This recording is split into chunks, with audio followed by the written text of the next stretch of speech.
Hey there, welcome back to the channel. Today I figured we'd go ahead and get it out of the way. Let's talk camera gear and what I'm currently using.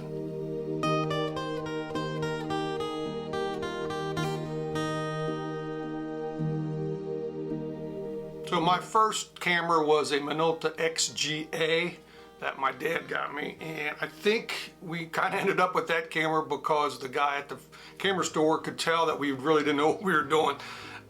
As that camera is basically just everything automatic. There's no real, manual controls on that camera really. It's pretty much just, I think it might have had like aperture priority.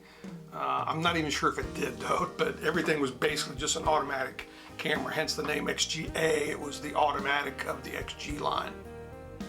But that camera was enough to make me fall in love with photography, which I did, and not too long after I got that camera and was using it for a while, I guess once maybe my parents could tell that I was into it enough, I did end up with a Minolta X700 that my mom got me, and to this day I still have a soft spot whenever I see a Minolta X700. I think it's a really cool looking camera, but it was really solidified my love for photography, and I really use that camera a ton. So I was I don't know, it kind of seems like I would think of myself as kind of an early adapter into the whole digital camera realm. I remember having one of those Sony cameras that recorded on the little CDs, which is crazy to think of, but you put the little mini compact disc in the back and then take a picture and it would write to it, and which I thought was really cool at the time, but I'm sure those cameras are junk. But kind of had a lot of digital cameras over the years, some Minoltas, Canon, little, what do they call them, Power Shots or something like that, something like those. Lumix cameras, some Nikon stuff, Fujifilm. I've had a lot of digital cameras, and really liked that you could get your image right away and you could work on your image in the computer right away, whereas when I was shooting film, I mainly shot, I shot the occasional black and white roll, but it was mainly slide film, and to take a picture and then have to go drop them off to be developed and then wait and all that stuff. I thought digital cameras, when they came out and how you had instant access to your image, I thought that was really cool. So I eventually settled into the Nikon system with a bunch of Nikon lenses. So I actually quit photography for a number of years, and I got the urge again, got the itch about 6 months ago. So I started putting together a kit. But enough of my history. Let's get into the gear that I'm currently using. So I gotta say right off the bat that really none of the gear that I'm using currently would be considered top of the line. I don't necessarily think nowadays you need top of the line stuff to create cool images. For most of my photography, I'm currently using two Nikon Z6 two bodies. So that's not even the most recent Z6 camera in their line, but I think for the price, the Z6 II gives you really good image quality, and a good feature set. And like I said, they're very reasonably priced now. I think the megapixel count on this on the sensor of the Z6 is kind of a sweet spot. So you get really good high ISO performance, but also gives you just generally really good image quality. And I do have the Nikon vertical battery grip on them. I'd like, when I'm shooting portrait mode, I do like to be able to hold the camera and use the controls on this side. And then I do have the L brackets on them, made to go with the battery grip, so I can use Arca Swiss mount when I'm on a tripod. But Nikon Z6 two camera bodies, and I'm actually filming on the other one. So now is kind of the first time that I've got a lot of non-native lenses. In the past, I was, if I was shooting Nikon, I always had Nikon lenses. If I was shooting, say Fuji, I always had Fuji lenses, et cetera, et cetera. The only Nikon native lenses that I currently have, if I'm remembering correctly, I've got the 40mm f2 prime, which is a nice, inexpensive, really high quality lens. Nice little lens. The 24 to 70 f4S lens, a great, general purpose lens. And then I've got the fantastic the Nikon MC105 2.8S macro lens. Probably my favorite lens. It's by far the best macro lens that I've ever used. But it's just outstanding quality out of this lens. Now for a fun occasional use lens, I recently picked up this Brighton Star 11mm fisheye, rectangular fisheye. Not a lens you're going to use all the time, but it does have a place, and these are really inexpensive and good quality images. Though it is a manual lens though, so manual focus and all that stuff. But like I said, it's an occasional use lens, but can be a lot of fun. So for my long lens, I went with the Tamron 150 to 500 lens here, which really, I didn't really have a whole lot of user experience with Tamron lenses, but got it, reviewed a lot, or read a lot of reviews about it, researched it. And it seemed like it might be a decent lens, so I got it, and I'm very happy to report it's a fantastic lens. And the 150 to 500 is obviously a great range, so I'm very happy with that. And then the other lens I have for the Nikon kit is the Viltrox 20mm 2.8 prime that I'm currently shooting on. So I'm also a huge fan of the Fujifilm system. In the past, I've owned a couple X100s. I've owned all three of the X Pros. XE1, for a long time I shot with two XT1 camera bodies with vertical grips. So I've got some experience in the Fuji system, and right now for my small kind of everyday carry camera, and the one I use 99% of the time for when I do my urban landscape / street photography, is a Fujifilm X-T30 Mark II. Nice small little camera, really good image quality, very reasonably priced, which is kind of a theme here that we're going with right now. And haven't had this camera very long, but really happy with the handling, the controls, the image quality, everything. So the lenses I have in my Fuji kit, it came with the Fuji 15 to 45 kit lens. To be honest with you, I don't really use this lens, occasionally, but it is a power zoom, which I don't love. It's actually a really quality lens though.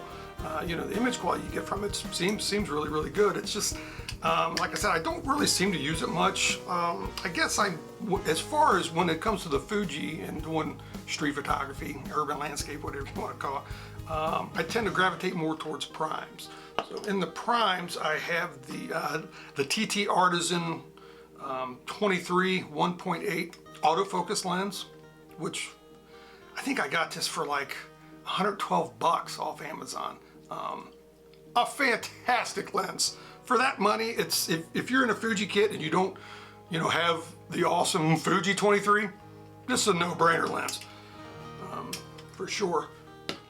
Then we go on to the TT Artisan 56mm 1.8 autofocus lens. Another lens, for the price. These are extremely reasonably priced too.